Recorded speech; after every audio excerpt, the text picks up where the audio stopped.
Bueno, como ustedes saben, la interpretación adecuada de los estudios de laboratorio e imagen, aunado siempre a una cuidadosa y detallada historia clínica con un examen físico, nos ayudará a determinar las causas de las enfermedades en la mayoría de los casos. Esto es muy importante y ustedes no lo deben de olvidar. Siempre va de la mano una cuidadosa historia clínica, examen físico y vamos a apoyarnos de los estudios de laboratorio para llegar a un diagnóstico adecuado. Diagnosticar y estimar la gravedad y monitorizar el curso de las enfermedades es el objetivo de un buen análisis de las pruebas de funcionamiento del hígado. Aquí, como manera introductoria, aunque ustedes ya lo saben, siempre es muy importante que tengamos presentes cuáles son los factores que enferman el hígado, porque eso es parte de una historia clínica. Muchas veces los pacientes acuden con el médico de primer contacto por algún problema ajeno al hígado, pero al hacer una buena historia clínica nosotros podemos ver los datos de alarma que puede tener este paciente y así con ese contexto y con ese antecedente poder interpretar bien los estudios de laboratorio que le solicitamos al paciente y a veces para otro motivo diferente a lo del hígado. Sabemos que la ingesta de alcohol es un factor importante de daño hepático, que muchas veces no hacemos un interrogatorio adecuado a este respecto, y siempre es parte de una historia clínica. Ahora sabemos que no necesariamente la persona se cataloga como alcohólica con una ingesta demasiada de alcohol, pero nosotros cuando hacemos un interrogatorio pues podemos delimitar con qué frecuencia, porque muchas veces dicen que toman de tipo social, pero con qué frecuencia ese social y con ese antecedente, si está presente, nosotros podemos buscar algo en las pruebas de funcionamiento hepático. En relación a los virus, debemos de recordar que son de las principales causas de enfermedad hepática crónica y tenemos que conocer los factores de riesgo que nos pueden llevar a tener una infección viral. La ingesta de medicamentos y de productos nutricionales, como ahora se llaman, herbolaria o algunos otros suplementos alimenticios, también pueden causar daño hepático. Por lo tanto, este antecedente es muy importante en la historia clínica para que nosotros cuando evaluemos las pruebas lo tengamos muy presente. Finalmente, sabemos que el sobrepeso, del cual muchos de nuestros pacientes lo tienen presente, también es un factor de riesgo muy importante de enfermedad hepática y si está presente, pues debemos de buscar y saber interpretar adecuadamente la historia clínica. También la vida sedentaria es muy importante que se interrogue porque también con ese antecedente nosotros, más la obesidad, más la ingesta de alcohol, sabemos que puede tener el paciente una hepatopatía y debemos de ser muy acuciosos cuando interpretamos las pruebas de funcionamiento hepático. También hay unas enfermedades autoinmunes en las cuales son un poquito menos frecuentes, son no tan raras porque sí están presentes y debemos de buscarlas y también son de los factores que son importantes en una historia clínica cuando estamos viendo los factores relacionados con los familiares, si tienen lupus o alguna enfermedad autoinmune, pues nuestro paciente también pudiera tener eso. Y finalmente, bueno, pues la litiasis, ¿verdad? Aunque no es directamente del hígado, ¿verdad? Pero es un factor importante que siempre lo tenemos presente. Por lo tanto, debemos de recordar cuáles son los factores de riesgo que una persona puede tener para tener una hepatopatía. Sabemos que el antecedente de una transfusión puede ser causa de que el paciente tenga una enfermedad viral crónica. Obviamente, si tiene enfermedades crónicas, como los pacientes que están en diálisis o los hemofílicos, pues también es un antecedente importante que tenemos que tener presente. La presencia del antecedente de haber recibido alguna cirugía, sobre todo de urgencias, laparotomías, pues es un factor importante. También el antecedente de haber tenido una punción accidental o muchas de las personas mayores que vivieron en la época cuando no había jeringas desechables o tuvieron una hospitalización, pues son factores de riesgo que pueden estar asociados a una enfermedad hepática crónica del tipo de viral. El antecedente de haber sido un producto prematuro o haber estado en incubadora, pues también es un antecedente importante que nos hace pensar que el paciente que tenemos enfrente puede tener una enfermedad crónica. Y así como lo que vemos en la diapositiva, pues el antecedente de tatuajes, el uso de drogas intravenosas, incluso las drogas que no son precisamente intravenosas, pero como la cocaína, también son factores de riesgo. Y a veces, pues los factores de riesgo que son de riesgo menor, pero es como el compartir algunos utensilios de la vida cotidiana que deben ser de uso personal y a veces están en los baños y se comparten. Entonces, todos esos antecedentes que deben de ir en una historia clínica, independientemente de cuál es lo que se esté evaluando, pues debemos tenerlos muy presentes a la hora de que estamos haciendo una historia clínica y evaluando la función hepática. Deben ustedes de recordar que desafortunadamente la mayoría de las hepatopatías, sea cual sea, se diagnostican tardíamente. ¿Por qué? Porque generalmente son asintomáticas y los síntomas aparecen en etapas tardías de la enfermedad. Por lo tanto, nosotros debemos de saber evaluar muy bien las pruebas de funcionamiento hepático porque podemos ayudar a una detección temprana y oportuna de estas enfermedades. Bueno, entonces ya entrando ya más a nuestro tema, es importante en qué contexto estamos. Muchas veces estamos buscando una hepatopatía, pero a veces el paciente viene por un chequeo y después de haber realizado la historia clínica, bueno, pues nosotros debemos de buscar alguna alteración que nos pueda ayudar a diagnosticar alguna enfermedad hepática. Las comorbilidades es muy importante, ya mencioné cuáles son los factores de riesgo. Pues una comorbilidad importante es el sobrepeso y la obesidad, y la otra es también la ingesta de varios medicamentos que a su vez pueden causar un daño hepático. Y el otro escenario es cuando ya tenemos un paciente con una manifestación clínica de una hepatopatía que intencionalmente, pues ahí sí tenemos que hacer un buen análisis de las pruebas.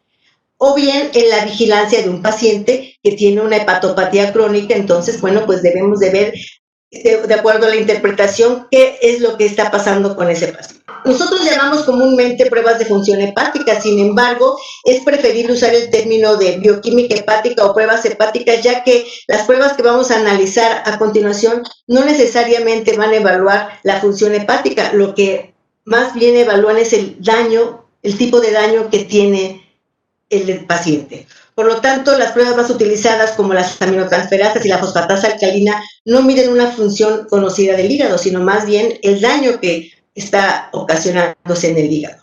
No existe una prueba que pueda evaluar con precisión la capacidad funcional del hígado.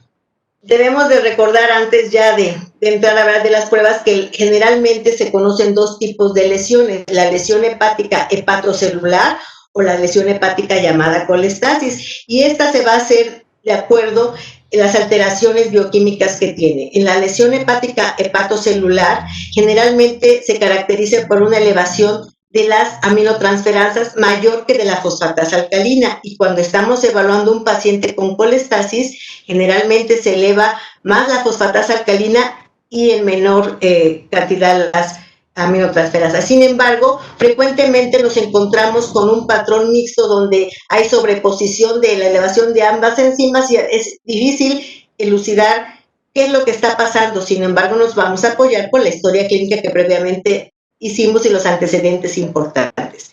También es importante y de utilidad definir si lo que estamos evaluando es una enfermedad o lesión hepática aguda o ya es una enfermedad hepática crónica. Generalmente nosotros decimos que es una enfermedad crónica cuando las alteraciones bioquímicas o clínicas persisten más de 6 meses. Bueno, las pruebas más útiles para valorar las hepatopatías son las que están a continuación enunciadas en la diapositiva. Generalmente, pues la bilirrubina es una de las pruebas que más se asocia a daño hepático. Sin embargo, también tenemos alteración con la albúmina, con el tiempo de protombina, con las aminotransferasas, que ya las mencioné, la fosfatasa alcalina, la gamma-glutamiltranspeptidasa y las 5-nucleotidasa. Estos son los estudios con los cuales generalmente nosotros podemos determinar qué tipo de alteración tiene un paciente y los vamos a ir detallando a continuación. Bueno, vamos a hablar primero de la bilirrubina, las bilirrubinas, porque son varias fracciones de las bilirrubinas que vamos a evaluar. Es importante recordar su metabolismo, que lo debieron de haber visto ya en los módulos que me precedieron, pero es muy importante recordar que la bilirrubina deriva principalmente del grupo M de las hemoproteínas y principalmente de la hemoproteína que son derivadas de los eritrocitos viejos que se destruyen y se va a liberar el grupo M, y también de otras hemoproteínas como la mioglobina también participa con esto, pero el 80% viene derivado de la destrucción de los eritrocitos viejos. Y precisamente de ese grupo M va a sufrir por medio de la de una enzima se va a convertir en biliverdina y posteriormente se va a convertir por acción de una reductasa en bilirrubina. Y la bilirrubina en esta etapa pues es la bilirrubina indirecta o la bilirrubina no conjugada. Posteriormente esta bilirrubina se va a ir unida a la albúmina, se va a ir directamente al hígado donde va a ser captada y ya dentro del hígado se va a conjugar con el ácido glucurónico y ya vamos a tener la bilirrubina conjugada o la bilirrubina directa y posteriormente va a salir y se va a ir a la vesícula, ¿verdad? Formando parte de lo que es la bilirrubina y va a estar almacenada para posteriormente vertirse junto con la bilis al intestino y va a tener una circulación enteropática y otra fracción se va a eliminar por el riñón. Debemos de recordar cuáles son los valores de la bilirrubina sérica. En general, la bilirrubina total es la que se mide y generalmente su valor está entre 1 y 1.5 miligramos por decilitro. La bilirrubina indirecta no conjugada fluctúa entre 0.8 y 1.2 y la bilirrubina directa conjugada es menor o igual a 0.3. Por lo tanto, sabiendo cuáles son las diferentes fases del metabolismo de la bilirrubina, la hiperbilirrubinemia es secundaria a uno o más de los siguientes eventos. Cuando hay aumento de la producción de bilirrubina, cuando hay disminución de la captación o la conjugación en el hígado y cuando hay disminución de la excreción. Entonces, estos son los fenómenos que se asocian a una alteración o elevación de la bilirrubina. Bueno, aquí antes quería yo mencionar cuáles son, falta una diapositiva que no está en esta presentación, pero es cuáles son las causas de elevación de la bilirrubina. Como ya mencionamos cuáles son, generalmente cuando se eleva la bilirrubina indirecta, es decir, en el proceso que acabamos de mencionar, puede ser por un problema no hepático, como sería una hemólisis, ¿verdad? Los problemas hemolíticos, son frecuentemente, sobre todo los hematológicos, causas de elevación de la bilirrubina indirecta y también a veces es por cuando hay hematomas grandes también por destrucción de los eritrocitos también pueden elevar la bilirrubina indirecta. Y las causas de la elevación de la bilirrubina indirecta es cuando existe alguna alteración en el proceso que yo les mencioné hace unos segundos y entonces se puede elevar cuando hay alteración en la excreción o en la conjugación se puede elevar la bilirrubina directa. ¿Cómo se evalúa un paciente con la bilirrubina elevada? Bueno, primero tenemos que poner en mente cuáles son los antecedentes del paciente que estamos evaluando. Posteriormente vamos a delimitar cuál es la fracción que está predominantemente elevada, si es la bilirrubina indirecta o si es la bilirrubina directa. Y de ahí vamos a hacer estudios. Si el paciente tiene elevación de la bilirrubina indirecta, aislada, sin alteración de las pruebas de funcionamiento hepático, podríamos pensar que se trata de una manifestación hematológica, sobre todo que tenga hemólisis, y tenemos que probarlo, ¿sí?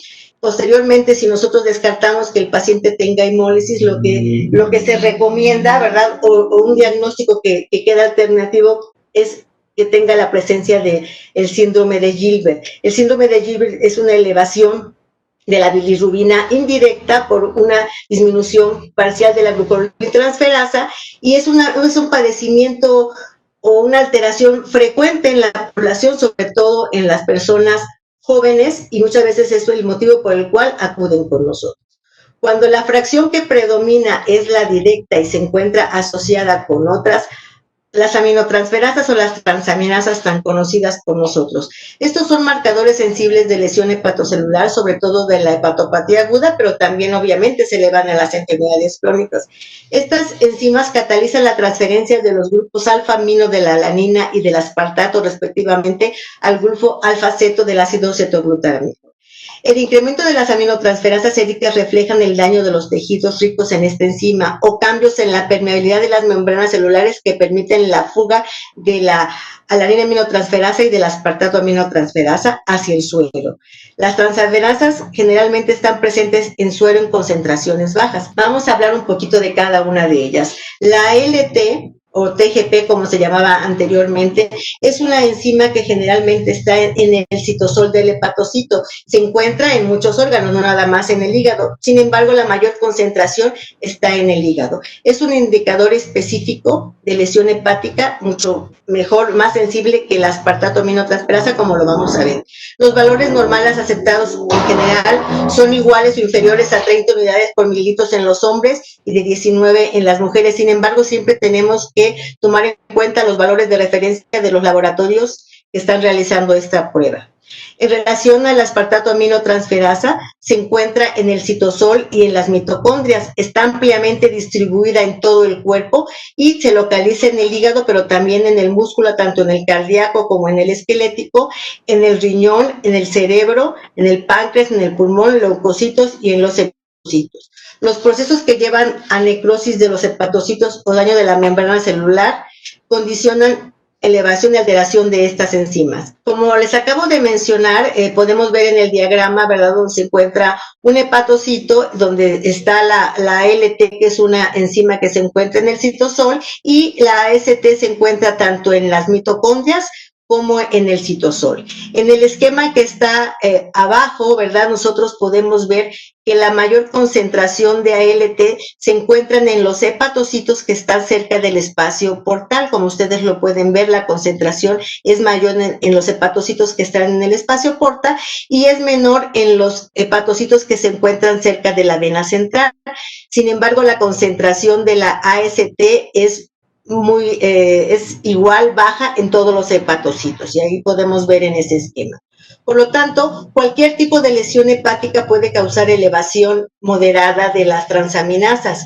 Cuando los niveles están más o menos o fluctúan en 300 unidades, son inespecíficos y también pueden encontrarse en cualquier tipo de hepatopatía, sobre todo en las enfermedades virales crónicas. Sin embargo, cuando la elevación es muy importante, arriba de 1000, se asocia con necrosis hepatocelular, y las alteraciones o los padecimientos que frecuentemente se asocia con elevaciones a este grado más de 1000 son generalmente las hepatitis agudas de cualquier etiología, principalmente las hepatitis virales, pero también es importante que ustedes sepan, como muy seguramente se hablará en los siguientes módulos, que la hepatopatía por fármacos también dan hepatitis aguda, la hepatitis isquémica, y se asocia con una necrosis hepatocelular intensa y por lo tanto pues a un aumento muy importante de las transaminasas.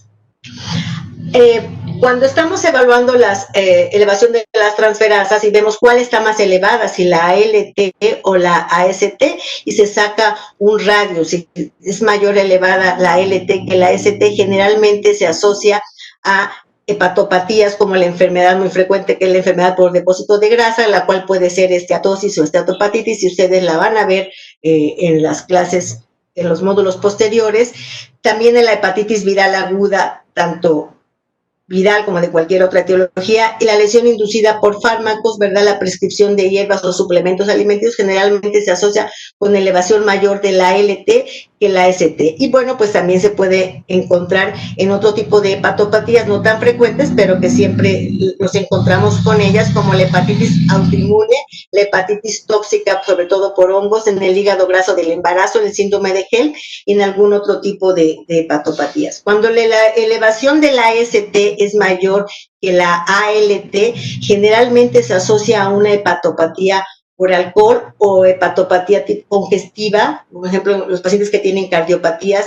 En la cirrosis también, ya en las etapas avanzadas de la enfermedad, tanto por hígado graso como hepatitis virales, se invierte este radio que les acabo de mencionar, en el cual antes, en las etapas iniciales, antes de la cirrosis, predominaba la elevación de ALT, pero ya cuando la cirrosis está establecida, muchas veces se invierte esta relación de la enzima. También por la localización de estas enzimas, pues también existe causas no hepáticas de elevación de las aminotransferasas, y generalmente esto se encuentra cuando hay daño del músculo esquelético, como en la rhabdomiólisis, cuando hay enfermedad tiroidea, cuando la persona es deportista y hace ejercicio intenso, también podemos encontrar elevación de las transaminasas. Cuando existe el golpe de calor también, ya mencionamos que también cuando hay hemólisis puede asociarse a la elevación de las transaminasas, porque también deben de recordar, como ya mencionamos, que también se encuentra en los hematíes. la insuficiencia adrenal, y hay una alteración que se llama macro AST, en la cual la enzima, el tamaño molecular de esta enzima es mayor, por lo tanto, a veces se llega a asociar a una elevación persistente de esta enzima. Bueno, aquí está un abordaje sencillo cuando nos enfrentamos a un paciente con elevación de las aminotransferasas. Como ya lo hemos mencionado aquí ahorita, bueno, lo importante es la historia clínica. Debemos de pensar si el paciente toma medicamentos, si consume alcohol o algún otro tipo de sustancias. Si el paciente toma medicamentos, pues lo principal es tratar de suspender los que potencialmente puedan o estén asociados con un daño hepático y seguir la respuesta que tenga las transaminasas. Cuando es ocasionada por un fármaco, con la suspensión de empiezan a disminuir. Si se piensa o se sospecha que puede ser de origen muscular, pues hay que hacer estudios complementarios como la creatinfosfoquinasa y la aldolasa para excluir una enfermedad muscular. Ya una vez hecho esto, lo que procede pues es a buscar otros factores de riesgo de otras enfermedades, y tenemos que pedir de inicio el panel viral. Deben de recordar ustedes que muchas veces, aunque el paciente no tenga un factor de riesgo evidente, a veces no lo encuentran, y las hepatitis virales agudas en la mayoría son asintomáticas y anectéricas. Por lo tanto, a veces el paciente no tiene ningún antecedente conocido de que haya tenido una hepatitis. Por lo tanto, la elevación de las transaminasas nos obliga a pedir un panel viral, ¿sí? Bueno, de acuerdo al contexto de un paciente en específico, también se deben de pedir los estudios inmunológicos, y ya, pues, si no todo está negativo, pues pedir unos estudios especiales como la ceruloplasmina o la ferritina, pensando en algún otro tipo de patopatía. Y bueno, aunado a esto, pues tenemos que pedir un ultrasonido de hígado. De acuerdo a si los marcadores virales son positivos, bueno, pues el abordaje se hace como una enfermedad viral crónica, y ya sea de tipo B o C. Si los inmunológicos están presentes, pues tenemos que descartar que tenga una enfermedad autoinmune, y así sucesivamente, de acuerdo a cómo vayan saliendo las alteraciones. Muchas veces no se encuentra la causa específica, y lo que se debe de hacer es un seguimiento de esas transaminasas, y si persisten elevadas a lo largo de 6 meses, pues estamos obligados a hacer una biopsia hepática. Generalmente, la mayoría de los pacientes que se evalúan por aumento de las transaminasas son asintomáticos y tienen alteraciones leves, que generalmente también pues se identifican en una evaluación rutinaria, muchas veces en los chequeos. Y el primer paso para evaluar los valores moderadamente elevados, como ya mencionado, es repetir la prueba, porque muchas veces puede haber un error de laboratorio, y si la prueba se persisten elevadas, pues entonces ya hacemos el abordaje, sobre todo cuando los pacientes tienen antecedente de que tenían estudios previos normales y de repente salen alterados, pues se vale, puede ser que se vuelvan a repetir antes de iniciar todo el abordaje que les acabo de mencionar. Bueno, ahora vamos a hablar de lo que es el daño hepático por colestasis. La colestasis se refiere a la condición en la cual hay una alteración en la secreción de la bilis. De las enfermedades colestásicas hay una afección del sistema biliar intra o extrahepático, o puede ser en ambos, y la elevación de la fosfatasa alcalina es la principal característica de estas enfermedades. Bueno, ¿qué es la fosfatasa alcalina? Se refiere a un grupo de enzimas que catalizan la hidrólisis de ésteres de fosfato. Las isoenzimas de mayor importancia clínica están en el hígado y en los huesos. También está la fosfatasa en la placenta, en el intestino delgado, en los riñones y en los leucocitos. Esta enzima se encuentra en la membrana canalicular de los hepatocitos y en la membrana de los osteoclastos, en las microvellosidades de los eritrocitos, y así sucesivamente en los diferentes órganos donde ésta se encuentra.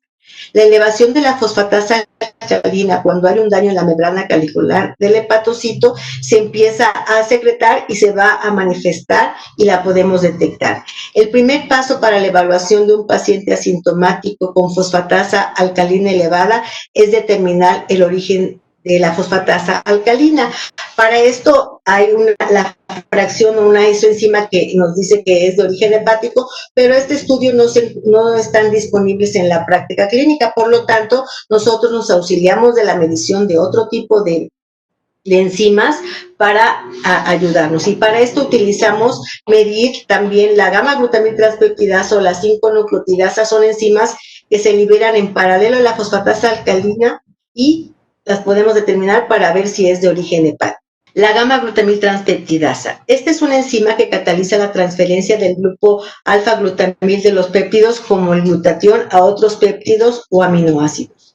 Esta enzima se encuentra en las membranas celulares de varios tejidos, donde se incluye el hígado, tanto en los hepatocitos como en los colangiocitos está presente. También se encuentra en los riñones, en el páncreas, el vaso, el corazón, el cerebro y las vesículas seminales.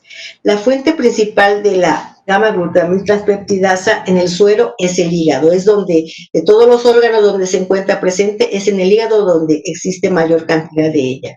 Es un indicador sensible de la lesión del hepatocito o del colangiocito, pero es inespecífica porque también se eleva en condiciones no hepáticas. Aquí, a diferencia de la fosfatasa alcalina, los valores séricos no aumentan en el embarazo y nos ayudan muchas veces a diagnosticar las enfermedades del embarazo, sobre todo las que cursan con colestasis, porque la fosfatasa alcalina, pues como sabemos, se encuentra en la placenta y también en las embarazadas se llega a encontrar elevada. Por lo tanto, es una herramienta muy útil para apoyar el origen hepático de la elevación de la fosfatasa alcalina. La gamma-glutamiltranseptidasa sérica también está elevada en pacientes que consumen alcohol y sobre todo en algunos fármacos. Muchos de los fármacos que consumen, sobre todo los pacientes que tienen enfermedades neurológicas, ya que la difenilidantoína, por ejemplo, es un inductor enzimático y se asocia con elevación de la GGT. Por lo tanto, una elevación de la GGT, tenemos que pensar también que exista consumo de alcohol en el paciente o que tome algún otro fármaco que se asocia con esto. La 5-nucleotidasa es una enzima que cataliza la hidrólisis de nucleótidos como la adenosín 5-fosfato en fosfatos inorgánicos libres. Está presente en el hígado, en las membranas canaliculares y sinusoides del hepatocito y es un indicador sensible de daño hepatobiliar. La 5-nucleotidasa también se encuentra en el intestino, en el cerebro, en el corazón, en los vasos sanguíneos y en el páncreas endocrino. La concentración de la 5-nucleotidasa no está aumentada en la enfermedad ósea y se eleva principalmente en la enfermedad hepatobiliar. Esta enzima no tampoco está muy disponible en todos lados, por lo tanto utilizamos más la gamma-glutamiltranseptidasa que la 5-nucleotidasa. Sin embargo, si tenemos algún antecedente como el antecedente de alcohol, que también se asocia a elevación de la GGT y existe la disponibilidad de hacer esta enzima, pues la podemos solicitar porque es muy sensible también. Bueno, ¿cuáles son las causas de elevación de la fosfatasa alcalina? Que son la enzima principal de colestasis junto con las que les acabo de mencionar. Bueno, pues la enfermedad colestásica como la colangitis biliar primaria, como la colangitis esclerosante primaria, la colestasis del embarazo. Esto es un padecimiento en el cual nos enfrentamos frecuentemente. Yo que trabajo en un hospital donde tenemos al lado un hospital de ginecobstetricia, bueno, pues la colestasis del embarazo es sumamente frecuente. Por lo tanto, es importante a veces que una embarazada también se le haga un chequeo con unas pruebas de funcionamiento hepático antes, en etapa, incluso antes de que se llegue a embarazar, como parte cuando la persona se está preparando para un embarazo adecuado, pues hay que hacer unas pruebas completas y también pues monitorizarlas durante el embarazo. La obstrucción de los conductos biliares, ¿verdad? Lo más frecuente es la coledocolitiase, la obstrucción maligna como las neoplasias de la encrucijada biliopancreática, estenosis de la vía biliar. Muchas veces nosotros nos encontramos con casos de que una colecistectomía complicada, ¿verdad?, puede asociarse con una estenosis biliar que se manifiesta tardíamente. La lesión inducida por fármacos que ya les comenté, la colangiopatía por SIDA también pues cursa con colestasis y elevación de la fosfatasa alcalina, y los procesos infiltrativos del hígado como la sarcoidosis, la TB, la amiloidosis, el linfoma y las metástasis hepáticas, bueno, se asocian con elevación de la fosfatasa alcalina. Y por supuesto, pues el carcinoma hepatocelular, ¿verdad?, que es una de las complicaciones desafortunadamente cada vez más frecuente de la cirrosis hepática de cualquier etiología. En las hepatitis virales también podemos encontrar elevación de la fosfatasa alcalina, sobre todo en las agudas de tipo colestásico como la hepatitis A, la nutrición parenteral y en los procesos sépticos. ¿Y cuáles son las causas no hepáticas de elevación de la fosfatasa alcalina? La enfermedad ósea, ya mencionamos, enfermedad de Payet, la osteomalacia y las metástasis óseas. Bueno, este es un algoritmo simple cuando hay una fosfatasa alcalina elevada. ¿Qué es lo que se recomienda? Idealmente, pues determinar las fracciones de la fosfatasa alcalina. Sin embargo, si esto no está disponible, pues ya hablamos de la ayuda que nos da la determinación de la GGT y de la sincronucleotidasa. Si estas están negativas, se sospecha que sea de origen óseo y se tiene que hacer una evaluación ósea. Cuando se sospecha que sea de origen hepático, si estas enzimas también se encuentran elevadas, pues debemos revisar, volvemos a insistirlo, en los medicamentos. Los medicamentos es una causa frecuente de alteración de las pruebas de funcionamiento hepático. Vamos a buscar enfermedades autoinmunes como la colangitis biliar primaria, que es más frecuente que la colangitis esclerosante primaria, y pues vamos a determinar los inmunológicos y bueno, pues vamos a hacer un ultrasonido. De acuerdo a lo que vaya reportándose positivo, si encontramos que los anticuerpos antimitocondriales o los inmunológicos están positivos, pues vamos a considerar una biopsia hepática para llegar al diagnóstico de certeza. Si el ultrasonido nos da alguna alteración con dilatación de los conductos intrahepáticos, pues vamos a hacer una colangioresonancia o una biopsia hepática, ¿verdad? Y si están también en los conductos dilatados, pues vamos a hacer una CEPRE o una tomografía como parte del protocolo de estudio. Este es un algoritmo ya no tan simple, pero pues que es complementario del que les acabo de mencionar, casi es lo mismo, ¿verdad? Que si la fosfatasa se encuentra elevada, pues vamos a confirmar el origen hepático mediante las enzimas que ya mencionamos. Los antecedentes y el examen físico son muy importantes, eso no lo olviden, por favor. Si el ultrasonido está normal, pues vamos a buscar una enfermedad autoinmune, porque son de los padecimientos que son más frecuentes a los cuales nosotros nos enfrentamos. Y si el ultrasonido nos muestra dilatación de los conductos, pues vamos a hacer el abordaje mediante la evaluación de los estudios endoscópicos o la colangioresonancia, ¿sí?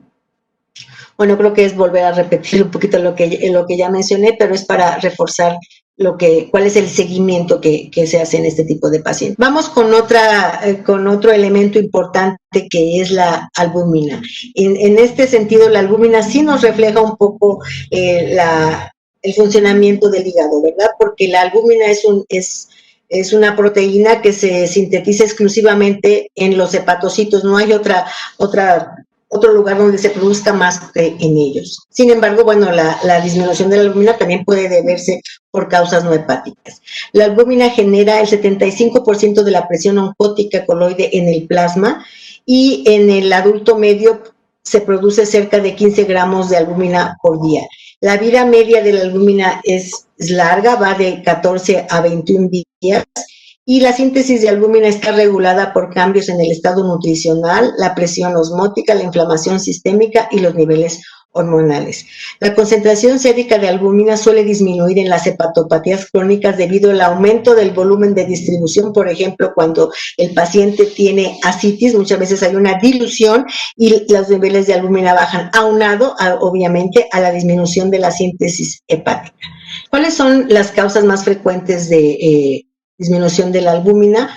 Pues la disfunción hepatocelular es la más importante, ¿verdad? Cuando existe un daño hepático celular, pues la albúmina baja. De hecho, algo importante en el seguimiento que se hace en los pacientes con cirrosis, o sea, ¿por qué a los pacientes con cirrosis, como lo voy a mencionar más adelante, se les piden estudios cada 6 meses? Cada 6 meses es el tiempo que se ha propuesto para el seguimiento de estos pacientes. ¿Y en qué nos fijamos cuando solicitamos las pruebas bioquímicas de hígado? Pues vamos viendo si los niveles de albúmina van descendiendo, porque esto nos habla de una progresión de la enfermedad y disminución de la síntesis hepática de la albúmina. Pero también podemos encontrar albúmina baja en los pacientes pues, que están desnutridos, que tienen una mala nutrición, también en enfermedades como las enteropatías perdedoras de proteínas, en el síndrome nefrótico también es muy importante que ustedes sepan que las proteínas todas bajan, no nada más la albúmina, pero bueno, la albúmina es la que se refleja y se hace evidente, ¿sí? Los problemas inflamatorios sistémicos crónicos y en desequilibrios hormonales. Otro estudio importante es el tiempo de protombina, el famoso TP, ¿verdad? Los factores de coagulación se producen en el hígado, todos, excepto, ¿verdad?, el factor 8, pero son factores que para su síntesis dependen también de la vitamina K. ¿Sí? El factor 8 se produce por las células endoteliales vasculares y ese es el único que no se produce dentro del hígado.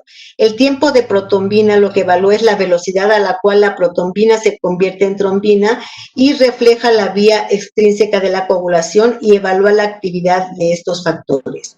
Los factores de coagulación tienen una vida media más corta que la albúmina, ya dijimos que la albúmina dura de 14 a 21 días.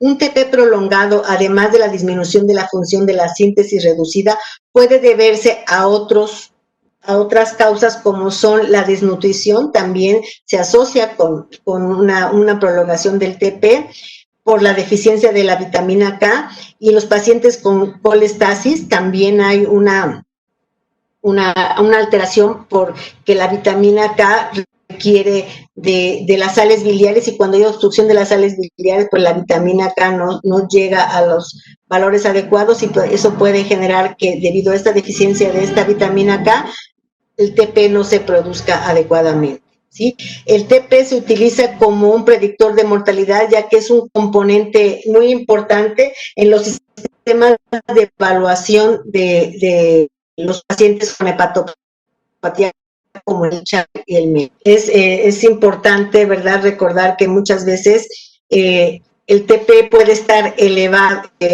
prolongado en pacientes que aparentemente no tengan una hepatopatía y esto nos obliga a buscar causas hepáticas y no hepáticas de alteración del TP.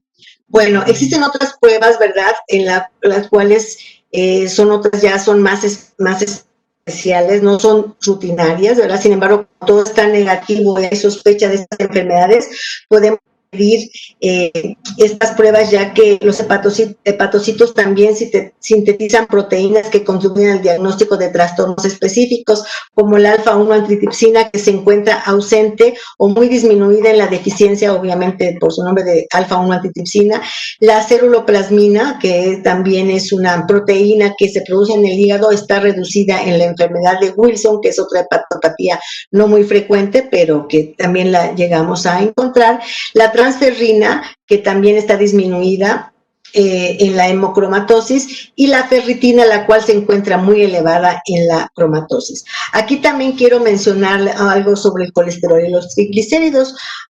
También pueden reflejar cierto grado de hepatopatía, ya sea cuando están disminuidos, pero también su elevación nos tiene que llamar la atención porque nos puede estar hablando de que el paciente tenga una hiperlipidemia, pero las hiperlipidemias es un factor de riesgo de hígado graso, ¿sí? Cuando están disminuidos, pues estamos pensando que también puede haber una hepatopatía o es parte de la evaluación del paciente que tiene insuficiencia hepática, y también cuando están muy elevados en la colestasis. Quiero mencionar y hacer un poquito de, meto aquí las plaquetas, ya que las plaquetas bajas a veces es un indicador de fibrosis hepática cuando no existe una causa primaria o hematológica que las explique, y yo me he enfrentado, me doy cuenta que cuando me llega un paciente con trombocitopenia, yo le digo que no le habían visto las plaquetas bajas y me dicen que decían que es normal. Por lo tanto, las plaquetas bajas no es una prueba de funcionamiento hepático, pero es un elemento que se encuentra en la biometría hemática y puede ser un indicador de que el paciente tenga una enfermedad hepática, incluso más bien avanzada. Por lo tanto, cuando un paciente tiene unas plaquetas de 150 para abajo, pues debemos de sospechar que tenga una hepatopatía, y mi sugerencia es que estamos obligados a pedir los estudios basales, o sea, como son el panel viral o determinar si el paciente tiene un hígado graso y que esta pueda ser la causa de una hepatopatía avanzada. Bueno, los marcadores virales se van a mencionar en la plática correspondiente, pero también es muy importante que ustedes estudien y repasen porque, por ejemplo, la hepatitis B muchas veces es muy difícil la interpretación de los marcadores y a veces el paciente ya tuvo una enfermedad hepática por virus B que está curada y la presencia o la positividad de algunos anticuerpos, cuando no sabemos interpretarlos adecuadamente, pues nos hace sospechar de una enfermedad que no está presente, sino que es pasada. Y aquí en esta tabla pues nosotros podemos ver que el antígeno de superficie, ese sí, cuando está positivo, es indicador de una enfermedad hepática, ya sea aguda o crónica. Eso es muy importante. Cuando el anticuerpo contra el antígeno de superficie está presente, ese nos indica que la enfermedad ya está vacunada, que ya está curada, y cuando es el único marcador que está presente, pues nos indica que la persona pudo haber recibido la vacuna. Cuando el anticuerpo contra el antígeno central está presente y es la fracción IgG, puede ser que se trate de una enfermedad pasada, pero el que nos va a ayudar es la presencia del antígeno de superficie. Ese es el que nos va a decir si la enfermedad está presente. Y ya después vamos a ver, ustedes lo van a ver en la plática de la próxima semana, cómo se interpretan estos, pero es muy importante que lo tengan en cuenta. También aquí saco lo que es el anticuerpo contra la hepatitis A, los anticuerpos, porque también ustedes deben de recordar que la hepatitis A es una enfermedad que es endémica en este país. La mayoría de las personas ya la hemos tenido y queda una memoria, y muchas veces también yo me he encontrado que me mandan pacientes con diagnóstico de hepatitis A, y lo que tiene es una memoria de que tuvo ya la enfermedad con el pasado. Por lo tanto, los marcadores virales deben de aprenderse a interpretar adecuadamente, porque son los estudios iniciales que se piden en la evaluación de los pacientes que tienen transaminasas elevadas. Y por aquí en el cuadro, como ustedes lo pueden ver, bueno, va de la mano de las transaminasas y los marcadores virales. Bueno, ya hablando de estudios un poquito más avanzados que actualmente disponemos, existen marcadores bioquímicos para evaluar la fibrosis. Antes, pues lo que hacíamos era biopsias hepáticas. Actualmente las seguimos haciendo más que con fin de diagnóstico de alguna enfermedad y ya no tanto para evaluar la fibrosis. Existen en el mercado, ¿verdad?, un estudio específico, bueno, varios, ahorita los vamos a mencionar, ¿verdad?, para evaluar la fibrosis, que se llama el FibroTest, y lo que hace este estudio es que se saca un estimado de acuerdo a los marcadores que se utilizan los marcadores de daño hepático, como ya les mencionamos, la gamma-glutaminas-peptidasa, las bilirrubinas y las transaminasas, y algunas otras productos de degradación de la fibrosis, como son la alfa-2 macroglobulina, la poliproteinemia y la aptoglobulina. Se hace una fórmula matemática, ¿verdad?, que se ideó en Francia y nos saca una estimación de la fibrosis. Este estudio ya ha sido validado y comparado con las biopsias hepáticas y se encuentra una concordancia adecuada con la cual se puede evaluar la fibrosis y la actividad histológica o actividad inflamatoria. El estudio para evaluar la fibrosis se llama FibroTest y para evaluar la actividad inflamatoria, ActiTest. Este tipo de estudios se empezaron a utilizar en la evaluación de los pacientes con hepatitis C. Antes a este grupo de pacientes pues les hacíamos biopsias hepáticas antes y después del tratamiento. Y todo, desde que iniciaron el tratamiento para la hepatitis C con los interferones, pues la biopsia hepática era nuestro ayudante para evaluar la respuesta y la fibrosis en estos pacientes. Con la introducción de este tipo de pruebas, pues los pacientes ya no se someten a biopsia hepática. Este tipo de pruebas también nos ayudan no solamente a evaluar la fibrosis y la actividad inflamatoria, existe una prueba que se llama FibroMax, la cual nos va a reportar es si hay alteración de las enfermedades que se asocian más con el hepático, como la esteatohepatitis, la hepatosis simple o la enfermedad por alcohol, ¿sí? El FibroMax incluye el test y estas pruebas que se llaman Steatotest, NASH test y ASH test. Y lo que hacen es que se va a hacer la evaluación mediante la determinación de estas pruebas con la gamma glutamiltransferasa, la bilirrubina, las mismas que utilizaron para el FibroTest, pero aquí se le agrega la glucosa, el colesterol y los triglicéridos. Se saca el estimado y ya con eso nos reporta y nos puede sugerir si el paciente que estamos evaluando hígado graso o si tiene ya incluso esteatohepatitis y muere por alcohol. Obviamente estos son estudios estimados que se deben de correlacionar con los antecedentes clínicos del paciente. Bueno, y existen otros biomarcadores, ¿verdad?, que se encuentran muy disponibles, que nos pueden ayudar a estimar la fibrosis en un paciente dado. Incluso existen calculadoras muy simples que están disponibles para todos, las podemos tener en el teléfono, y aquí utilizar unas escalas como la de el APR y el fibrosis 4, los cuales nos ayudan para evaluar la fibrosis. Que se introduce es la determinación de las transaminasas, el número de plaquetas, edad en años, le ponemos a calcular y nos da un estimado si el paciente puede o no tener fibrosis hepática. Estos estudios son muy útiles para evaluar si el paciente tiene una fibrosis avanzada o si no tiene fibrosis. Por lo tanto, es otra herramienta muy útil en la evaluación de los pacientes con hepatopatía para ver si tiene fibrosis el paciente. Bueno, ahora vamos a entrar a hablar de lo que serían los estudios de gabinete en las enfermedades hepáticas.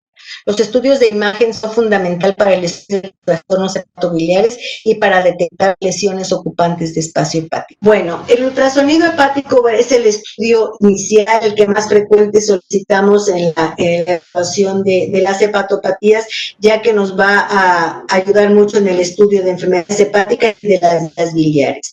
Este es un estudio que es rápido, es seguro, fácil acceso, donde lo podemos encontrar y sin exposición a la radiación.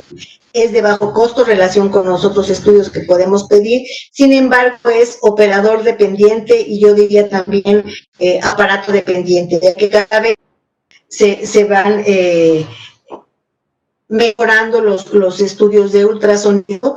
Debemos de saber, idealmente, solicitar actualmente en gabinetes donde se tengan estudios aparatos de última generación, lo cual no siempre es posible.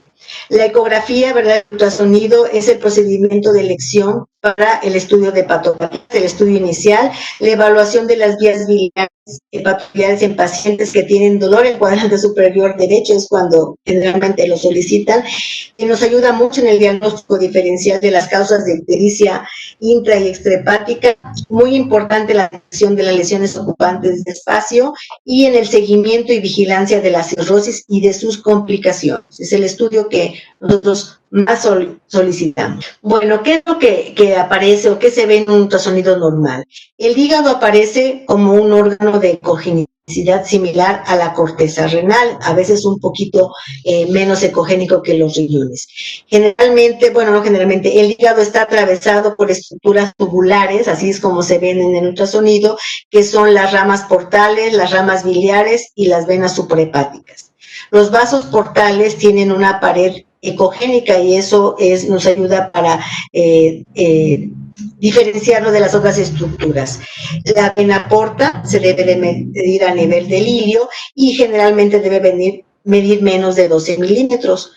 La vesícula se observa como una estructura de bordes nítidos y con una pared hiperecogénica que debe ser menor de 3 milímetros y con un interior anecoico, un reforzamiento para la presencia de líquido. Esto es, no hay que circular. Cuando hay bueno, pues se van a encontrar esos de imágenes ecogénicas. La vía biliar intrahepática se dispone paralela a las ramas portales. Si ustedes recuerdan que el espacio porta, bueno, pues va una rama de la porta, una vía biliar y la arteria hepática. Y la vía biliar intrahepática en condiciones normales pues no se debe de ver, solamente cuando hay dilatación de la vía biliar. El colédoco se observa como una estructura tubular con un diámetro inferior a 6 milímetros, sin embargo en los pacientes en los cuales se le ha realizado colecistectomía pues puede ser un poquito más dilatado y llegar a medir de 9 a 10 milímetros. Siempre la vía biliar, perdón, el colédoco siempre va junto a la vena porta, son los estudios de referencia. ¿En qué nos ayuda el ultrasonido? Bueno, sobre todo en las enfermedades difusas del hígado. En el hígado graso vamos a encontrar aumento de la ecogenicidad, ya sea focal, porque puede haber acúmulos de hígado, de grasa en el hígado, o bien generalizada, y cuando es generalizada, pues se debe de estimar el grado de grasa que es posible determinar por medio de este estudio, y se puede dividir o categorizar si es leve o mucha grasa. La hepatitis crónica, pues los hallazgos son inespecíficos, generalmente nos da un aumento de la ecogenicidad, que a mayor a presencia de fibrosis va aumentando la ecogenicidad. Y cuando existe fibrosis avanzada, se torna heterogénea y de aspecto incluso ya nodular cuando ya es la cirrosis está presente. Hay aumento del lóbulo rodado y del lado izquierdo y disminución del tamaño del lóbulo derecho, se empiezan a ver irregularidad en los bordes o se empiezan a hacer los lóbulos hígado. El tamaño disminuye con el tiempo en etapas. Con el paso del tiempo, en etapas iniciales, el tamaño del hígado puede ser normal. Recuerden que la cirrosis hepática es una enfermedad dinámica, o sea, no siempre esperemos encontrar en un paciente que tenga cirrosis un hígado pequeño, disminuido de tamaño. A veces el hígado puede estar de tamaño normal, pero ya encontrar cambios sugestivos de una fibrosis avanzada, es decir, de la presencia de cirrosis. Nos sirve para evaluar la hipertensión portal. Generalmente vamos a encontrar aumento del diámetro de la vena porta, pero también paralelamente debe de haber aumento del diámetro de la mesentérica superior y de la esplénica. Idealmente, en un ultrasonido se deben valorar los diámetros de estas tres venas, de la porta, de la mesentérica superior y de la esplénica, y también vamos a correlacionarlo con el tamaño del vaso. Cuando encontramos estas 4 alteraciones que acabo de mencionar, bueno, pues el diagnóstico de hipertensión portal casi que lo podemos hacer con este estudio. Cuando nada más es un aumento del diámetro de la vena porta y no se realizó la medición de la mesentérica superior y la esplénica, pues lo vamos a tomar como sugestivo nada más y no categórico de hipertensión portal. También es útil para evaluar la trombosis portal. Aquí lo que encontramos es aumento del calibre de la vena porta y un material ecogénico en su interior. Cuando es un trombo agudo, es decir, que la trombosis acaba de suceder, generalmente el trombo se ve como se ve anecoico o hipoecoico y que puede pasar desapercibido si no se complementa con un estudio Doppler. Con el tiempo, en un trombo antiguo, la ecogenicidad aumenta, incluso se puede calcificar, siendo más fácil su detección. Y bueno, pues también es muy útil en el seguimiento de los pacientes cirróticos, porque pues vamos a encontrar la presencia de ascitis. El ultrasonido pues nos ayuda muchísimo, es muy sensible, es un estudio de elección para evaluar las vías biliares. Los cálculos biliares producen ecos intensos con sombra acústica distal que se mueven con la gravedad dentro de la litiasis vesicular. El ultrasonido es muy preciso para la detección de cálculos biliares mayores de 2 milímetros de diámetro. Se puede identificar el lodo biliar, que es una mezcla de material particulado y de bilis, en forma de ecos que se depositan en la porción declive de la vesícula biliar y carece de sombra acústica. Cuando existe una colecistitis aguda o una crónica agudizada, es muy importante, ¿verdad?, que a la exploración, a la realización de este estudio, pues se va a encontrar dolor en el paciente, es decir, el MUFI positivo, y lo que se encuentra es un engrosamiento de la pared vesicular con edema y litiasis vesicular. Cuando hay coledocolitiasis, bueno, pues lo que vamos a encontrar es la dilatación del colédoco o de la vía biliar intra y extrahepática con zonas hiperecogénicas en su interior. El ultrasonido Doppler es de gran utilidad para evaluar la hipertensión portal. La ecografía Doppler color permite el estudio morfológico y hemodinámico del sistema venoso portal. Los parámetros que se evalúan en la vena porta son su calibre y sus cambios que sucede con la respiración, la velocidad y la dirección del flujo portal. El flujo hepatofuga y la disminución de la velocidad portal son signos Doppler específicos de hipertensión portal. Los cambios en la velocidad portal están influenciados por el tipo de circulación colateral que se desarrolla en cada paciente. El índice de congestión, es decir, calibre portal y la velocidad portal, es un signo específico y sensible en el diagnóstico de hipertensión portal, pero no se correlaciona siempre con el gradiente de la presión portal.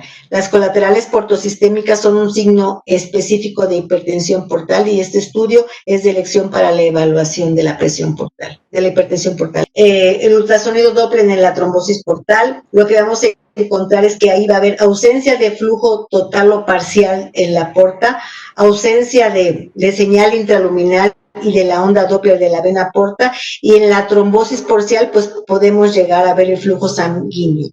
En cuanto a la cavernomatosis de la porta, ¿qué es esto? Es que la vena porta, como pueden ver en el esquema que les puse ahí, y eso me dijeron que en la clase, en el módulo pasado, yo escuché que yo tenía que hablar de cavernomatosis de la porta. Bueno, aquí la vena está sustituida por múltiples estructuras anecoicas tubulares, o sea, son como unos pequeños vasos de neoformación que tienen un flujo Doppler color sin identificarse la porta. O sea, son como cavernas donde fluye la sangre, sin embargo, se ve como si hubiera una obstrucción, como se puede ver en el esquema.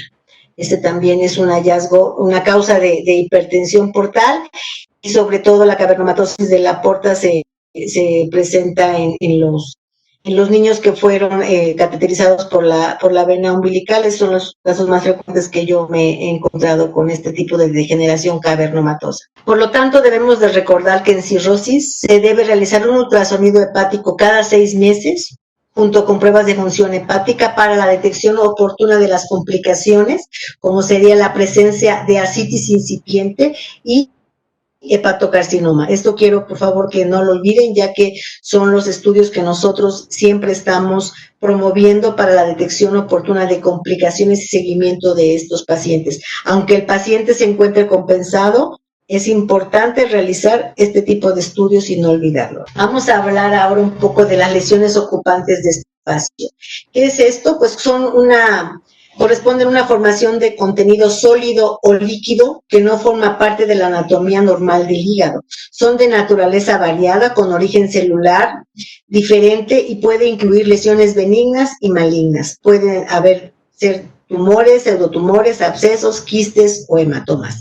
Generalmente la presencia de lesiones ocupantes de espacio son hallazgos, les llamamos como incidentaloma, es decir, dentro de una evaluación de repente por alguna causa, incluso a veces por dolor en cuadrante superior derecho, y nos encontramos alguna lesión. Es importante en la evaluación de este tipo de lesiones los antecedentes del paciente, el cuadro clínico que tenga, los hallazgos bioquímicos y los estudios de imagen. Bueno, pues son complementarios y muchas veces se tiene que llegar hasta un estudio histopatológico para el diagnóstico de certeza. Por ultrasonido, las lesiones ocupantes de espacio pueden ser quísticas o sólidas. Como ustedes lo ven en la diapositiva, ¿verdad? Del lado izquierdo, pues eso es un quiste, eso es una lesión anecoica completamente, ¿verdad? Sin ningún eco, se ve una lesión oscura, y en cambio, ¿verdad? La lesión sólida, pues es una lesión hiperecoica, y es así como las principales división que tenemos, si es sólida o quística.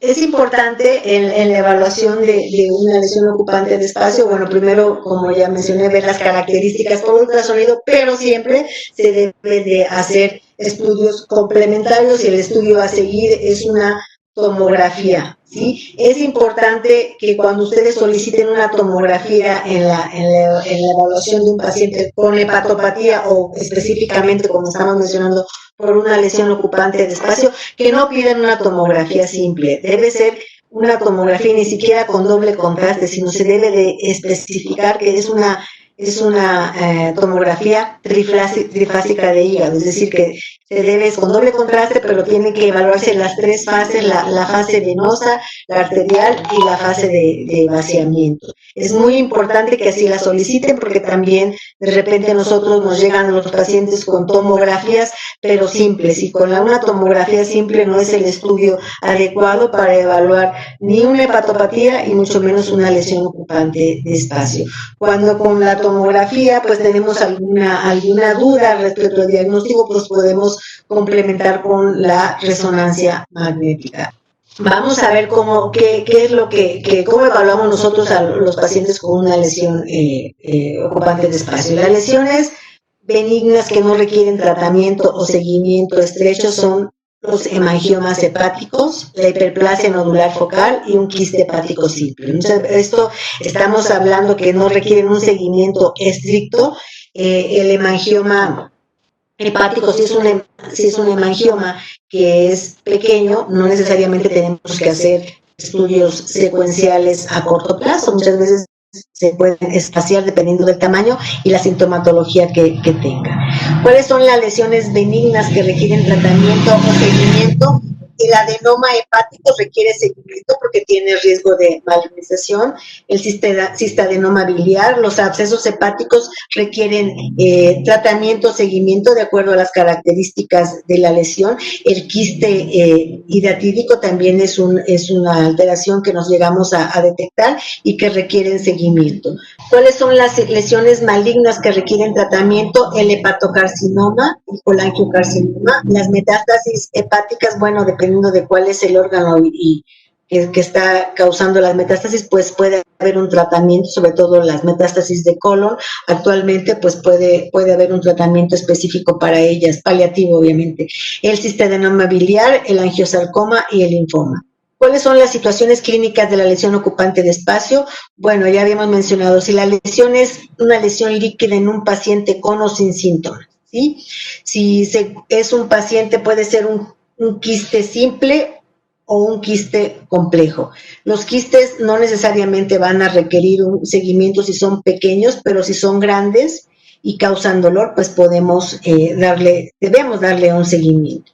La lesión sólida en pacientes sanos, ¿sí? Benigna, por ejemplo, el hemangioma atípico. Si encontramos un hemangioma que es de pequeño tamaño y con las lesiones típicas, pues no necesariamente vamos a dar un seguimiento, pero a veces los hemangiomas son atípicos, de hecho, que nos hacen descartar que no se trate de un proceso maligno. Generalmente se encuentra este tipo de lesiones en pacientes sanos y un hallazgo importante, como ustedes lo pueden ver, es la hiperplasia nodular focal, la cual de inicio puede semejar una lesión maligna. Sin embargo, este tipo de lesiones tiene una característica tomográfica muy específica en la cual, una vez que se hace el diagnóstico, no necesariamente requiere una extirpación de la misma, a menos que sea de gran tamaño, pero si es pequeño puede darse un seguimiento, una vigilancia, y si es grande se puede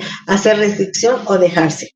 Algo muy importante es la lesión sólida en un paciente con hepatopatía. Si estamos en la evaluación de un paciente con cirrosis hepática y de repente nos aparece una lesión sólida, debemos de buscar hepatocarcinoma. De ahí la importancia de estar haciendo un ultrasonido cada 6 meses, porque estamos seguros que el paciente no tenía lesiones sólidas y si de repente aparece, esto debe ser un hepatocarcinoma hasta no demostrar lo contrario.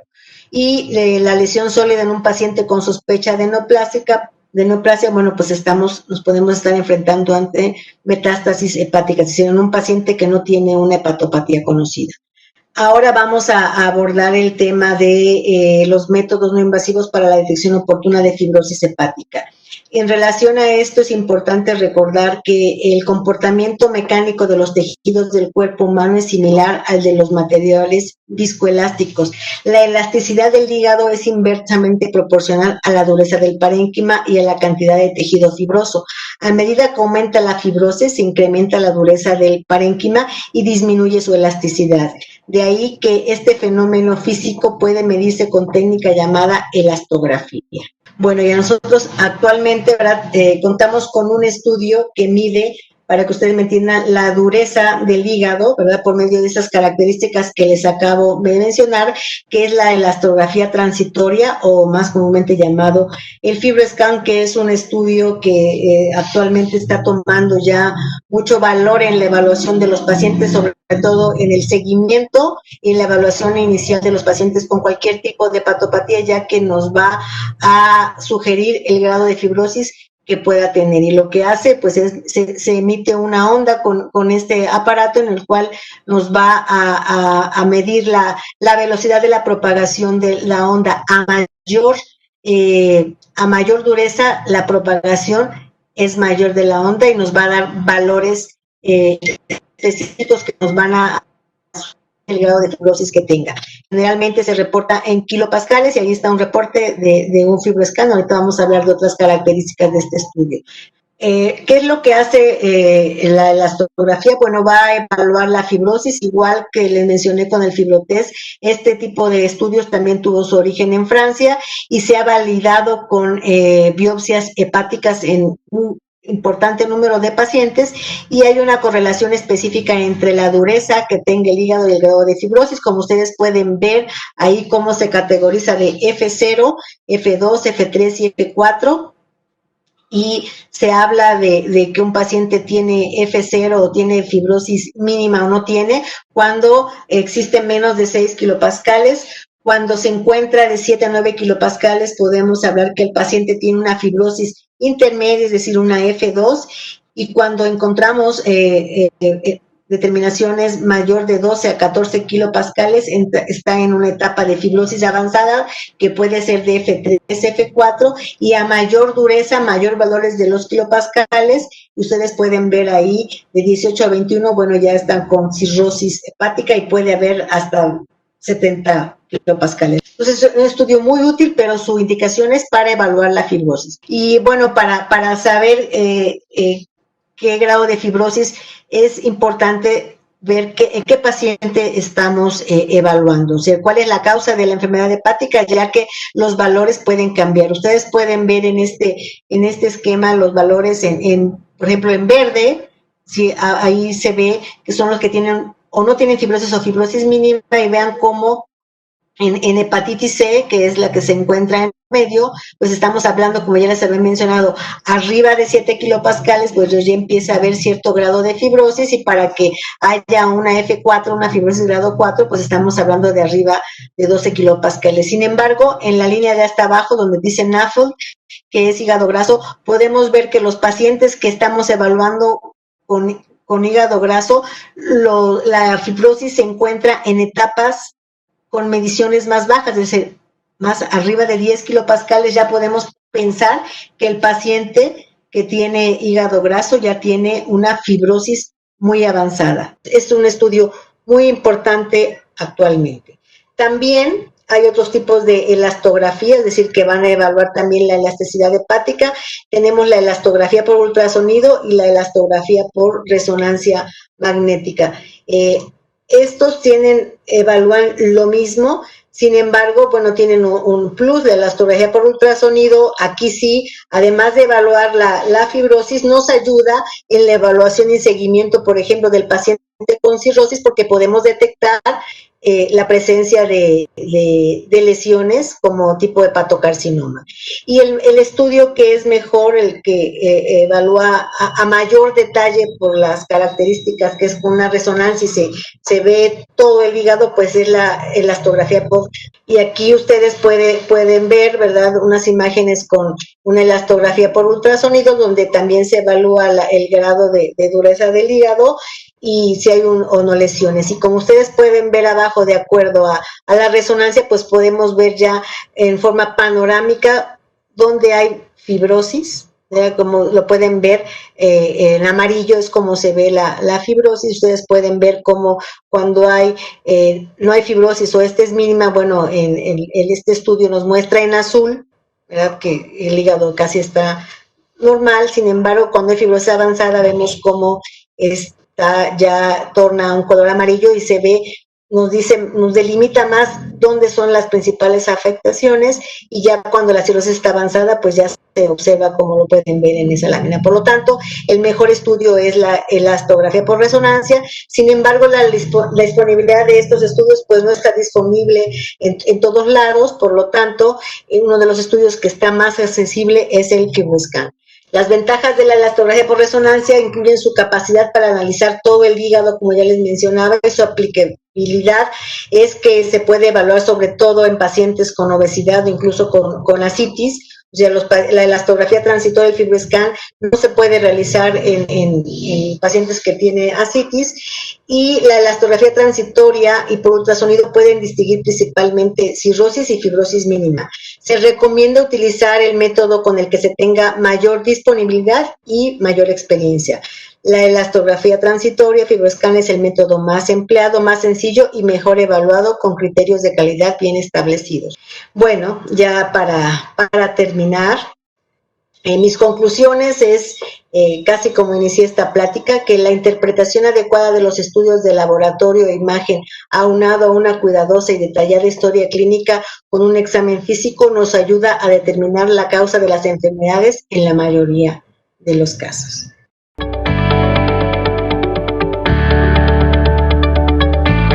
No, el síndrome de Gilbert no requiere ningún tratamiento. El síndrome de Gilbert es una condición, yo no le llamo enfermedad, es una condición en la cual hay una deficiencia parcial de la gluconeotransferasa. No requiere ni siquiera seguimiento. Una vez que se hace el diagnóstico, pues se dan las recomendaciones. Ya sabemos que la elevación de la ictericia es fluctuante, o sea, aumenta en periodos de ayuno, en periodos de estrés, si el paciente se desvela. Generalmente se detecta en sujetos jóvenes. Sin embargo, pues pueden vivir con esta enfermedad y no va a evolucionar a nada, se va a quedar ahí, pero obviamente esto no lo exime a que con el paso del tiempo una persona con síndrome de Gilbert pues puede tener una hepatitis por virus, un hígado graso, y es ahí donde tenemos que hacer el diagnóstico diferencial, ¿no? El síndrome de Gilbert generalmente se manifiesta, la fluctuación de las bilirrubinas puede ser de 1, 2 hasta 4 o 5. Si el paciente encontramos con una hiperbilirrubinemia mayor de 5, pues entonces debemos ahora sí hacer un abordaje diagnóstico, pero no hay ningún tratamiento ni un seguimiento específico.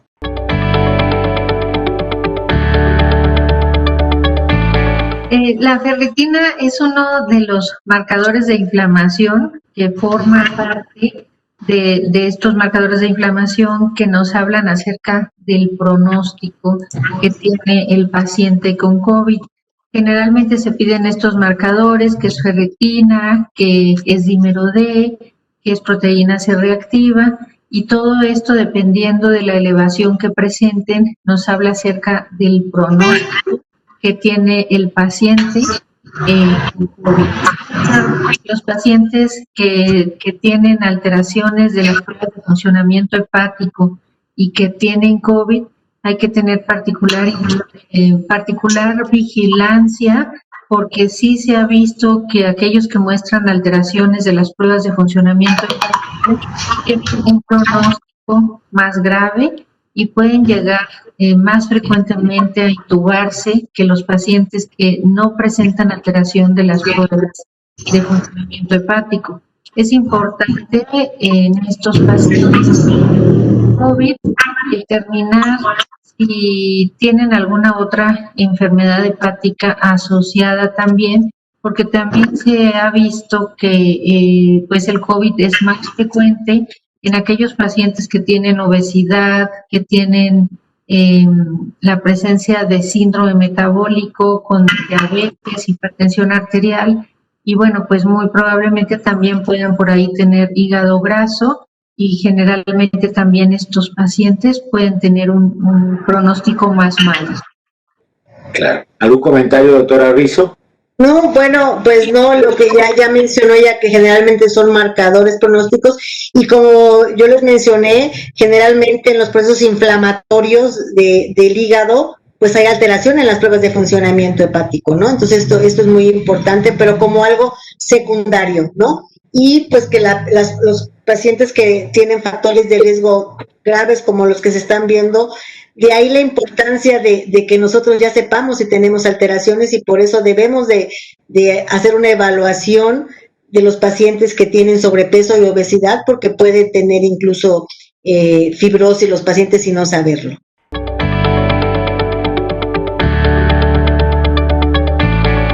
Bueno, como ya mencionaba, primero hay que buscar si el paciente tiene antecedente de ingesta de alcohol o toma algún medicamento. Y también se puede encontrar elevado en pacientes con hígado graso. Por lo tanto, son las principales causas de elevación sola de la gamma-glutaminotransferasa y tenemos que buscar algún factor específico. Creo que uno de los puntos más delicados es que el paciente realmente, o la paciente, porque también pasa mucho en mujeres, reconozca el alcohol, porque usted lo dijo muy claro, ¿no? Dice, no, yo tomo de manera social. Y yo como le pregunto a mis hijos, ¿qué tan social eres? ¿No? Pues para saber exactamente cuánto estamos tomando. Hay manera de calcular la cantidad, una plática que se va a dar al respecto, por supuesto, pero hay maneras de calcular la cantidad de alcohol que toma el paciente para decir si tiene problemas con la ingesta de alcohol o simplemente es social. Bueno, sí, yo creo que sí es importante hacer una evaluación del consumo de alcohol. Por ejemplo, la cerveza que se ve tan inofensiva y que es pues, generalmente muchas personas se toman un par de cervezas y ahí estamos hablando que las personas están consumiendo casi 40 gramos de alcohol con 2 cervezas. ¿Por qué? Porque aunque la concentración de alcohol de una cerveza, pongo la cerveza como la bebida que aparentemente tiene menos concentración de alcohol, tiene 6 gramos de alcohol en 100 mililitros, pero una cerveza son 300, ¿no? Entonces ya con 2 cervezas estamos consumiendo 40 gramos de alcohol. Entonces, igual cuando consumimos alguna otra bebida, muchas veces no sabemos qué cantidad le están poniendo de vodka o de tequila o de lo que sea, no medimos, entonces debemos de estar más conscientes y desconocemos si nosotros somos portadores del gen que nos predispone. Por lo tanto, la ingesta de alcohol de tipo social frecuente, pues sí amerita una evaluación del hígado para ver si hay algún dato que nos sugiera que existe daño hepático.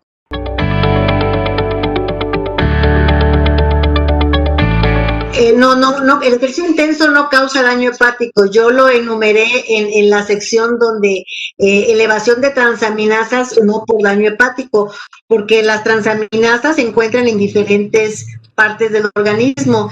Específicamente las transaminasas se encuentran también en el músculo estriado y en el músculo cardíaco. De hecho, cuando hay un infarto, hay elevación de transaminasas.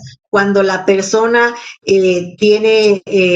hace ejercicio intenso, pues puede haber cierto grado de alteración, de liberación de la transaminasa por el músculo y eso va a condicionar la elevación, pero no por daño hepático primario. Es una causa de elevación extrahepática. Y tenemos que tener presente en el paciente que estamos evaluando. Si estamos evaluando un paciente que tiene elevación aislada de las transaminasas y es un deportista, pues debemos de solicitarle una nueva determinación después de un periodo de reposo, es decir, que no haga ejercicio para ver si hay mejoría en la elevación de las transaminasas y descartarlo, o hacer estudios complementarios como la creatinfosfoquinasa y la aldolasa.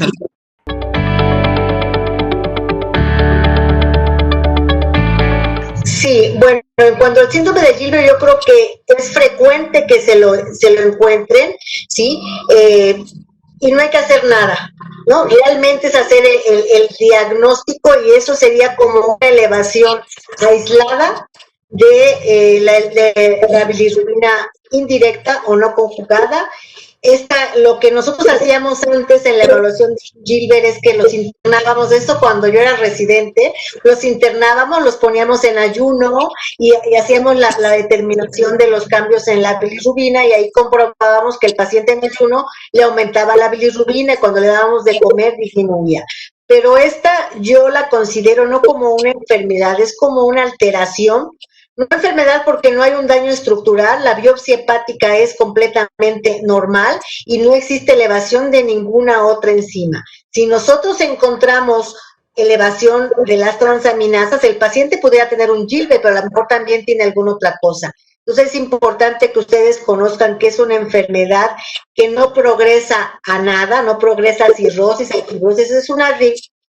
Si ustedes recuerdan lo que yo les mencioné del metabolismo de la bilirrubina, únicamente la alteración es que no se puede conjugar la bilirrubina porque hay deficiencia de la enzima que se requiere para que se conjugue y por lo tanto pues va a haber bilirrubina indirecta que no se pudo conjugar y va a estar a nivel sérico, pero no va a condicionar ningún daño hepático ni nada, no requiere seguimiento y ningún tratamiento específico ni estudio complementario. Pero si ustedes, obviamente, yo creo que no estaría por demás hacer un ultrasonido para encontrar alguna otra causa de enfermedad hepática, no que se asocie a la bilirrubina, sino que puede estar presente por algún factor de riesgo que tenga el paciente. Y recordar que todos, yo creo, tenemos algún factor de riesgo, ya sea mayor o menor, para tener una hepatopatía.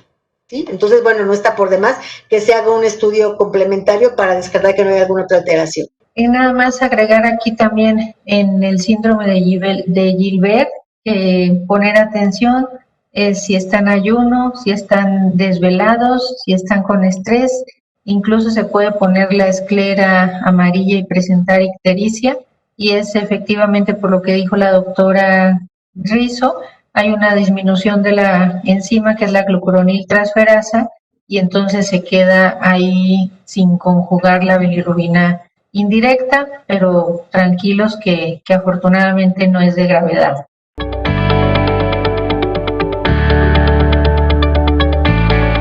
Hay una alteración por el proceso relacionado con la inflamación que existe, ¿sí? Las gamma globulinas también se elevan en procesos inflamatorios de cualquier etiología y es una de las principales alteraciones que existe, es por eso.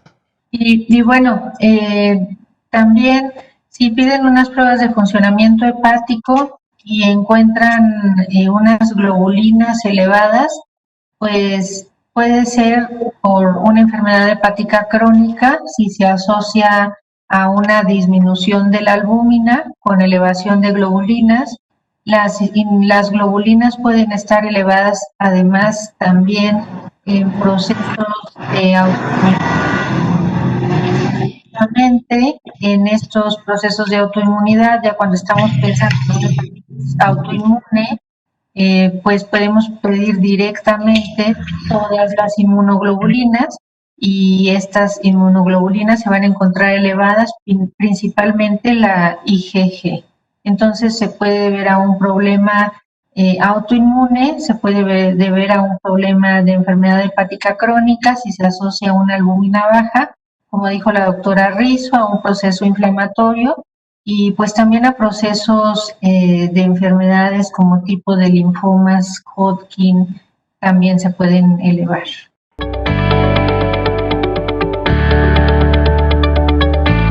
Bueno, las plaquetas siempre preocupan mucho al paciente, o sea, tengo plaquetas bajas y realmente desde el punto de vista clínico no se asocian con ninguna...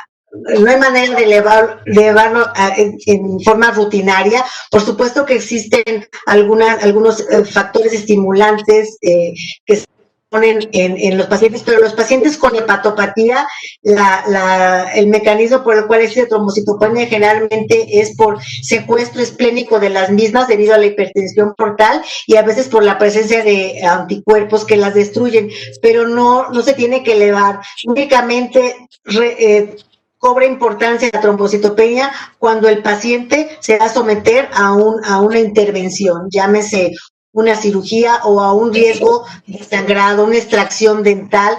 Sin embargo, los hematólogos, nosotros, cuando, por ejemplo, la extracción dental, se le hacemos una evaluación, y si tiene unas plaquetas de 50,000, generalmente no requieren ninguna reposición de plaquetas, dependiendo del tipo de intervención que tenga. Es algo que preocupa mucho, pero no tiene ninguna significación clínica. Quisiéramos que las tuvieran mayor, pero así es la condición individual de cada paciente y no sirve, no hay nada. Hay algunos productos que son estimulantes de las plaquetas que también se utilizan no para elevarlas así para que suban, sino cuando se va a someter a alguna situación en la cual vaya a una intervención quirúrgica o algún procedimiento de riesgo de muerte.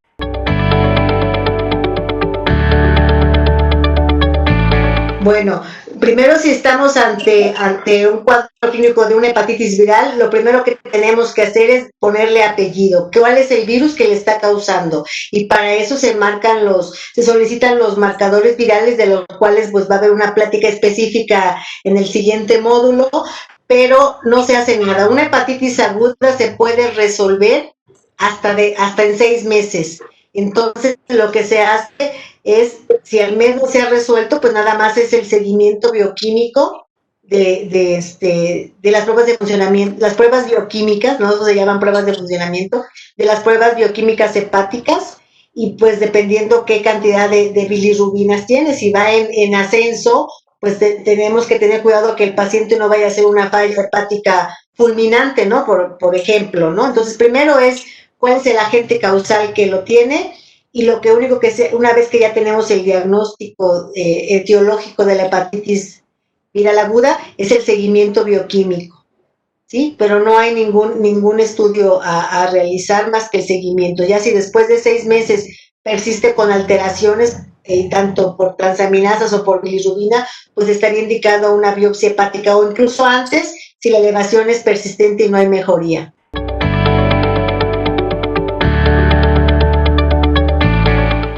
Bueno, el hemangioma hepático no hay un tratamiento específico, a menos que sea un hemangioma de gran tamaño, ¿no? Es cuando o que da sintomatología, ¿no? Dependiendo de eso. Los hemangiomas, a veces la única opción no quirúrgica es la embolización del hemangioma, ¿no? O sea, para tratar que disminuya de tamaño. Sin embargo, pues la experiencia que nosotros hemos tenido no es muy satisfactoria. Cuando hemos indicado alguna embolización de algún hemangioma por su gran tamaño y la sintomatología que está dando, pues nunca logramos embolizarlo ni hacer que regrese de tamaño. Por lo tanto, el tratamiento quirúrgico pues también no es lo más recomendado, porque estaría indicado en uno de gran tamaño, es una cirugía de riesgo, y afortunadamente los casos son muy aislados. Muchas veces lo que le preocupa al paciente es tener un hemangioma de gran tamaño, pero mientras no cause alguna sintomatología específica, no hay que hacerle nada más que el seguimiento. No sé si la doctora Castro tenga alguna otra experiencia de manejo. Totalmente de acuerdo. Afortunadamente, la mayoría de los hemangiomas no requieren tratamiento quirúrgico. La mayoría de las hemangiomas son pequeños y a veces ahí nada más hay que tener especial cuidado en que el diagnóstico de un hemangioma sea bien hecho, por aquello de que no se vaya a confundir con algo que no sea benigno. Generalmente el hemangioma va a captar, si se hace algún estudio con medio de contraste, siempre va a captar, va a verse intenso o va a verse, va a dejar ahí este medio de contraste, mientras que, por ejemplo, el carcinoma hepatocelular, que es con lo que a veces se llega a hacer el diagnóstico diferencial, el carcinoma hepatocelular en un estudio con medio de contraste siempre va a lavar, mientras que no se queda captando solamente como el hemangioma. Pero totalmente de acuerdo con el tratamiento, a menos que sea un hemangioma muy grande, es cuando el tratamiento es quirúrgico. ¿Se debe de hacer vigilancia, seguimiento a largo plazo o no hay que hacer nada? En mi práctica clínica, pues sí, lo diagnosticamos, y la verdad sí pedimos uno al año, por ejemplo, para ver si hubo crecimiento y para ver el ritmo, pero eso no es algo estandarizado, depende del paciente. Si yo diagnostico un hemangioma y tengo la seguridad, siempre le digo al paciente que es conveniente repetir un estudio. No hay un tiempo establecido, puede ser un año, ¿no? Si el hemangioma sigue de igual tamaño, pues yo recomendaría repetirlo después a los 2, 3 años, ¿no? Y si sigue de igual tamaño, pues yo ya recomiendo no hacerle nada, ¿no? Si vemos que al año hay crecimiento, entonces probablemente sí requiera pues una vigilancia, que no les puedo decir cada año porque cada caso es individual, pero ese es mi proceder ante un hemangioma. Le pido un estudio al año, si se encuentra, obviamente estoy hablando de una tomografía, no de un ultrasonido, porque con la tomografía es como se puede delimitar bien el tamaño específico de un hemangioma, ¿no? El ultrasonido no nos sirve para el seguimiento, tiene que ser una tomografía, yo se la pido al año, si está igual, le digo, pues se hace una en 2, 3 años, ya sea conmigo o con otro médico, porque a lo mejor nos regresan, ¿verdad? Es importante que el paciente lo solicite y que guarde sus estudios de control para hacer un seguimiento, porque hay que compararlos en los estudios tomográficos. Esa es mi recomendación. Si va creciendo, entonces sí requeriría mayor vigilancia, ¿no? Pero en ningún momento tratamiento.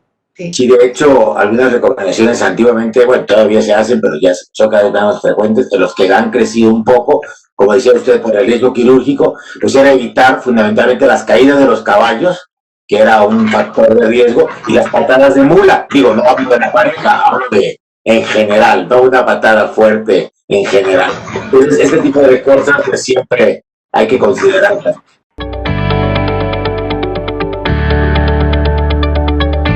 Fibrosis hepática secundaria a SARS-CoV-2, realmente no he visto algún caso. Fibrosis pulmonar, sí se ha visto que puede quedar como secuela, fibrosis en el pulmón. En el hígado más bien sería ya un paciente que tenga fibrosis, que ya tenga previo al SARS-CoV-2 fibrosis, y tal vez se pueda hacer esta asociación, pero no he visto algún caso en que un hígado sano haga fibrosis por SARS-CoV-2. Sí, igualmente no, yo creo que no existe fibrosis secundaria a COV-2, más bien que, como mencioné esto, que el paciente que tiene sobrepeso, obesidad, nunca ha sido evaluado, ¿verdad? Y después de haber sobrevivido a esta enfermedad, pues ya se encuentra que puede tener fibrosis, pero es de una enfermedad preexistente más que secundaria. A diferencia de la pulmonar, que eso sí es una lamentable complicación de esta enfermedad en algunos pacientes.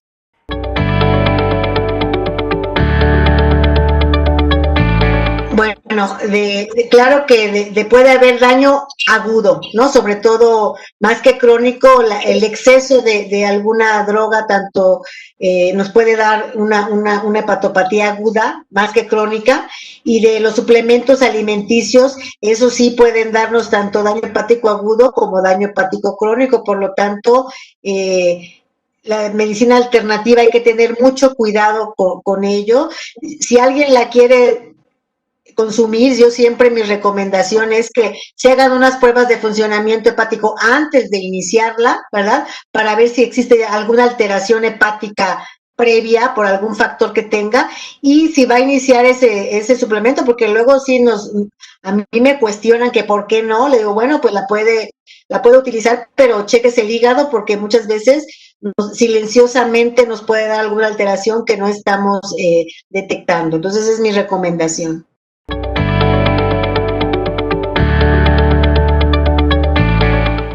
Bueno, específicamente yo no tengo mucho seguimiento de los pacientes porque aunque sí me toca atenderlos, no es un seguimiento personal de nuestro servicio porque yo soy gastroenteróloga, pero sí estamos haciendo estudios en los cuales telefónicamente los pacientes que estuvieron con afección hepática y han sobrevivido, les estamos haciendo un seguimiento. Todavía no tenemos conclusiones al respecto. En algunos sí hay remisión de bioquímicas conforme pasa el tiempo, a menos que tengan una hepatopatía preexistente, pero todavía no tenemos los datos completos. Sí estamos haciendo algunos estudios a este respecto, pero todavía no los concluimos, como para poder decir algo específico.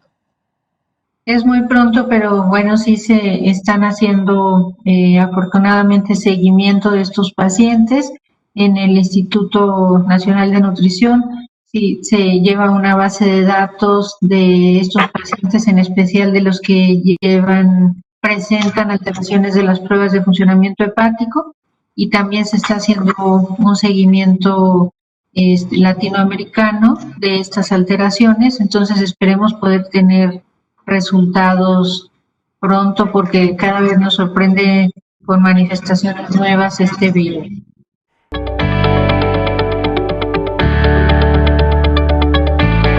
Sí, los anticonceptivos orales sí pueden producir un daño hepático, sí, pueden producir sobre todo hígado graso, sí, algún otro tipo de lesiones.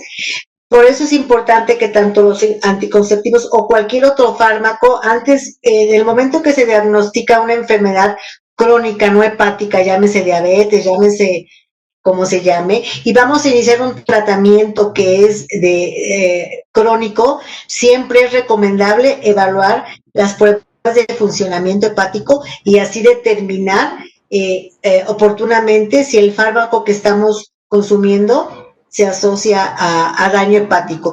Muchas veces, como ya mencionaba, la mayoría de los fármacos puede causar, o muchos fármacos, elevación de las transaminasas o de la GGT. Sin embargo, si la elevación es leve y es muy importante que se siga consumiendo el fármaco, se puede seguir, pero a veces la alteración bioquímica puede ser importante y es cuando debemos de tomar alguna conducta entre cambiar el fármaco o suspender el fármaco. Y aquí se incluyen también pues los anticonceptivos. Cualquier fármaco, todos los fármacos tienen casi todos un metabolismo hepático, por lo tanto, cuando se va a consumir en forma crónica, siempre es ideal que ustedes soliciten unas pruebas bioquímicas hepáticas para ver si el paciente antes de iniciar el tratamiento estaba normal y se alteran con algún medicamento que vaya a consumir.